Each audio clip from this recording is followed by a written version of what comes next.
born to praise to be champion. Tinuod ka gugma. May suon, ato na sayran, galing kalibutan na, wala kayo tinuod ka gugma, kung wala ang Ginoo. May suon, ang sinugdan sa tinuod ka gugma, mao ang atong Ginoong Jesucristo. Why? Tuod kay, pinaagi sa dakong gugma sa atong buhig at Diyos, iya gihatag iyang buktong anak. Kung wala pa siya may gugma, din ang iya ihatag iyang buktong anak na rin kanato. Apan tuod kay, ang iyang gugma, dangog kaayo, iya gihatag Jesus Christ. Nakita niya nga grabe ka makasananan ang tao, grabe ka hugaw ang kinabuhi sa tao. Apan dili siya sukot nga huba ang kinabuhi sa tao o malapit ang kinabuhi sa tao. Una niya gihatag iyang buktong anak. In order nga makabatulog kaluwasan. Muna nga ato ma-picture out na instead nga kita unta ang laglagon, kita unta ang ilansang sa cross. Si Jesus Christ mo ilansang sa cross. Sa usa ka tumong nga tungod siyang dakong gugma kanato. Tinuod na gugma. Tinuuray na gugma mga igsuon. Ang tinuuray na gugma mga igsuon, dili na siya makita sa tao nga walay Ginoo. Dili na makita sa tao nga wala na kaila sa Ginoo. Ang tinuod na gugma mga igsuon sa dihang gi-accept nimo si Jesus Christ. Ona siya. So kung wala nimo gi-accept si Jesus Christ na imong Dios ang personal nga manluluwas, unsa nimo pag-act? Kanay gugma kasi mo isig ka tawo. Wala. Mahimo kang bakakon mga igsuon. Mahimo ka nga higugma mo ang Ginoo. Apan wala gani ka nagtuo niya, wala gani ka naghatag og pagtagad sa iyang mga pulong. Wala imo gibaliwala ang iyang pulong. Susado pa ang tinuod nga gugma naara gayud sa Ginoo. Nagikan sa Ginoo, wala nagikan sa tawo mga igsoon. Ang iyang pulong nagingon dinhi sa 4:19. Nahigugma kita kay ang Dios man ang unang nahigugma kanato. Muna ang pinadud ka mahinungdanong nga pulong. Nahigugma kita because ang Dios unang nahigugma kanato. Siya mo una nahigugma kanato. So dili ni siya basta-basta lang nga ato ipanglabay ang gugma nga igsuon. Ato i-sulti ang gugma kay suon. Kung dili ang tinuod nga gugma mga igsuon nagikan sa Ginoo. Ug tungod kay ang Dios gugma, we need to love one another. Una ang gi-required. Tungod kay una man ang Dios na gugma kanato, unang gi-required niya nga may gugma ta sa atong isig ka tawo. Dili lang sa atong isig ka tawo, kundi sa atong isig ka magtutuo.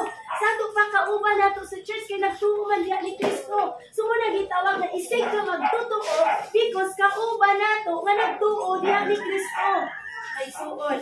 So lisod kaayo ning gugma kon wala nato na sinati ang tinuod na gugma diha sa Ginoo nga igsuon. Nakita nato nga ang gugma si Jesus Christ is sacrificial. Kung kaya niya gisakripisyo ang iyang tibok ng kinabuhi para lang kanato.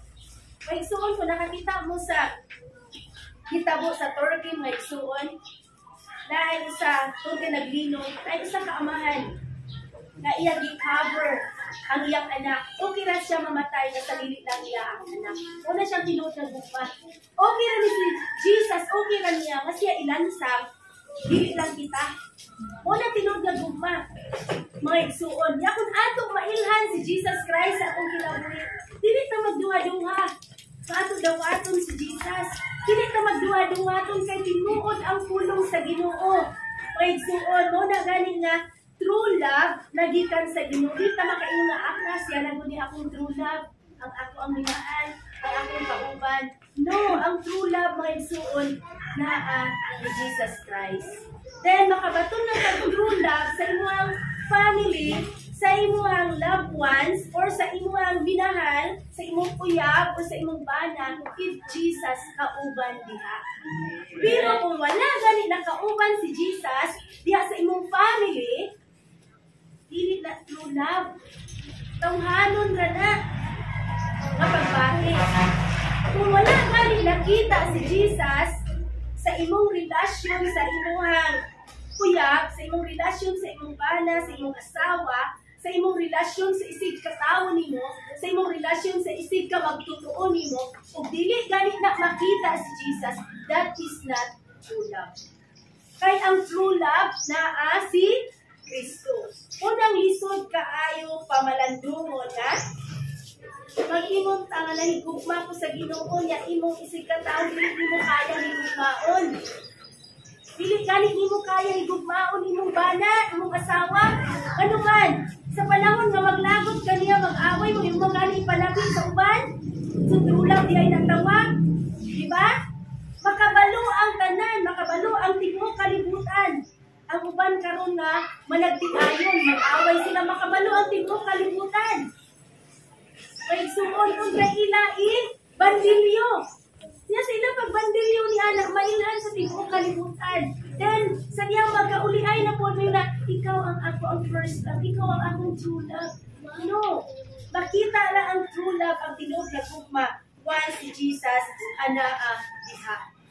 Once na anaa ang Ginoo diha kay suon. So ato na yun kanunay hinungtungan na tinahanglan nato nga magkinabuhi nga naa si Kristo. Lisod kaayo ang pagkinabuhi kung wala si Kristo mga igsuon. So ato makita diri mga igsuon sa unang 1 chapter 4 verse 7. Mga igsuon maghigugmaay kita kay ang gugma gikan sa Dios. Unsa nang giingon niya? Mga igsuon maghigugmaay kita kay ang gugma gikan sa Dios. Mao na nga nahigugma ko diha ninyo. Mao na nga gikinahanglan na i-cry out sa Ginoo ang tagsa-tagsa ka kinabuhi sa tawo aron siya makabaton og kaluwasan. Na ikaw nag-cry out baka sa Ginoo sa imong isig ka tawo? Nag-cry out baka sa Ginoo sa imong ang minahal sa kinabuhi nga siya unta kauban mo dimo karon na naglingkod diha nga nagsimba sa Ginoo? Kay gugma man di ay si Lord Jesus, siya mga igsoon gugma kita kay ang gugma gikan sa Dios. Kinahanglan nato isulti. Kinahanglan nato nga ipakig-ambit nga ang Dios gugma o gikinahanglan kita nga mga tao nga maghigugmaay sa usab-usab pero nahimutang dalo. Ngano man, wala nato gisulti, wala nato gipakig-ambit ang pulong sa Ginoo nga gikinahanglan pud sila mahigugma sa Ginoo kay ang Dios gugma. Igsuon. So kung magpakahilom ra ta sige, di jud mahitabo nga magduol pud sila sa Ginoo kay nagpakahilom ra man ka. O nya, kauban nimo, usara mo kahabol, matulog. Ya, dili ka ka-share nga, ang Dios gugma, di kinahanglan kita maghigugmaay, di kinahanglan makailahod ka sa Ginoo. Una mga igsuon, di kinahanglan nato nga i-practice, dili lang, ikutob lang sa dadumog, kutob lang sa sulti, kundi ato praktison, ato buhaton. Lagi kinahanglan ipaambit jud ato, isulti jud ato, ug kinabuhi jud ato nga tinuod gayud nga ang Dios gugma, ug kinahanglan kita nga makatawhan niya mahigugma sa usab-usa. Kay mauna iyang giingon, lagi na ang nahigugma sa iyang isikatawo anak sa Dios ug nakaila sa Dios. Kung wala nimo gihigugma imong bana kay wala nimo gisultihan kabay sa gugma sa Ginoo, wala ka nakaila sa Dios. Natawa, basahan amoy mga Bible din na. Tingon siya sa 7, mga igsuon maghigugmaay kita kay ang gugma gikan sa Dios. Ang nahigugma sa iyang isikatawo anak sa Dios. See? Kung nahigugma ka sa imong isikatawo, anak ka sa Dios. Kung wala ka nahigugma, sa itong dili ka anak sa Dios. Lisod kayo. Dili ka anak sa Dios kung wala ka nahigugma sa imong isikatawo o nakaila sa Dios. Kung nahigugma ka sa imong isikatawo, anak ka sa Dios o nakaila ka sa Dios. Dahil mga igsuon, kung tanon ta mo, nahigugma pa ba ka sa imong kauban karon? Amen. Nahigugma ba ka sa imong pamilya karon? Amen. Nahigugma ba ka sa imong karelasyon karon? Amen. Naa ba ang Ginoo sa imong karelasyon karon? Amen. It is biblical ang imong pagpakigrelasyon karon? Amen. It is kabubuton sa Ginoo ang imong pagpakigrelasyon karon? Amen. So kung naa diha ang Ginoo, that's true love. Pero kung wala diha ang Ginoo, dili na true love. Ngay suon pangutan-on ta mo. Sa sulod sa tinukray gayon, diri ka natong tanan. Kay tinuod pa ngayon nga nahigugma kita sa Ginoo, nakigrelasyon kita sa Ginoo sa usab-usa. Niabot ba sa imuhang panguna-una usahay na nakayubit ka sa imong isig katawo? Naabot ba na usahay? Nasantog ba na sa atong nauna usay na nakayubit na sa atong isig katawo? Kay kung nakayubit na sa atong isig katawo, wala ka na higugma. Baka punta, ana. Manisantog ba usahay sa atong una-una nga atong gipakamugo ang atong isig katawo? Wala ka na higugma. Baka punta ni ana. Ang gusto sa ni Lord Jesus. Unsa nimo pag-igugma sa ni Jesus? Saba nga agong o sa piyang-piyang nga nagtaginting. Inuod dili ang ulong sa Ginoo. Dili nato ma-practice ang tinukuray nga gugma. Bisan makabalo patatanan ani mga instrument ni Lapita. Bisan famous pakaayo taning kalibutan na kung dili ma-practice ang gugma sa Ginoo. Walay kapuslanan sa mata sa Diyos. Kapuslanan ka sa mata sa tao, pero sa Diyos wala. Pwede ka daygon sa tao, pwede ka daghangan, maabot og milyon ang imong likes. Pero sa mata sa Ginoo, nga mao'y pinaka-importante, wala. Yun siya, walay apan kung wala ako'y gugma, samara ako sa saba nga agong sa piyang-piyang nga nagtaginting. Walay tulos. So wala nga pinaka-importante ang gugma sa atong pagkaduhog ni ato jud tugutan may kinabuhi nato adlaw-adlaw na tanan yung siya bisag may hiyas pa ako sa pagpadayag sa langit ng mensahe bisan makabalo pa ka muwali bisan makabalo pa ka magpadayag or makabalo ka sa mga panghitabo ning kalibutan makabaton sa tanang kahibalo o makasabot sa tanang tinago. Bisan may pagtuo ako, makapabalhin sa bukid, apan kung wala ako'y gugma, walay kapuslanan. So bisan pa di ay, ang faith, nabaw pa di ay ang gugma. So bisan mapabalhin pa na di mo ang Mount Talinis din sa dakit. So grabe na paggigitan na tao ha, grabe na kabagamanan. Pero kung wala niya na practice ang gugma, wala yapon kapuslanan.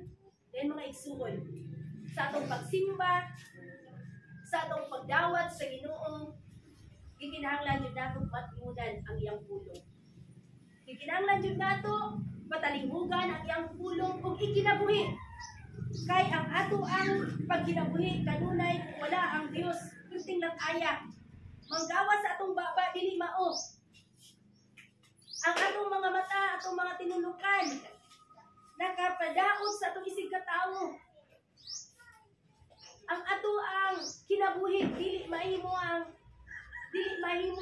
example tungod sa atong pagkadautan. Apan ang Dios tungod sa adakong gugma, yatag-yatagan og freedom aron ta makadungog siyang pulong. Ug ang pulong sa Ginoo kanunay maoy maghatag kanato og giya. Ang pulong sa Ginoo gikinahanglan gayud mamuturok sa atong kasing-kasing. Nga ang atong kasing-kasing gipakisama siya sa usa ka yuta nga tabunok. Sa atong tabunok nga yuta, tambok nga yuta. Pero kung atong kasing-kasing dili tambok, atong kasing-kasing may sama na siya sa batuon. Kung naa diha ang tanang kadaot na sa atong kasing-kasing dili na mo dawat sa pulong sa Ginoo. Don't forget to like, share, subscribe and click notification bell for more updates. Thank you.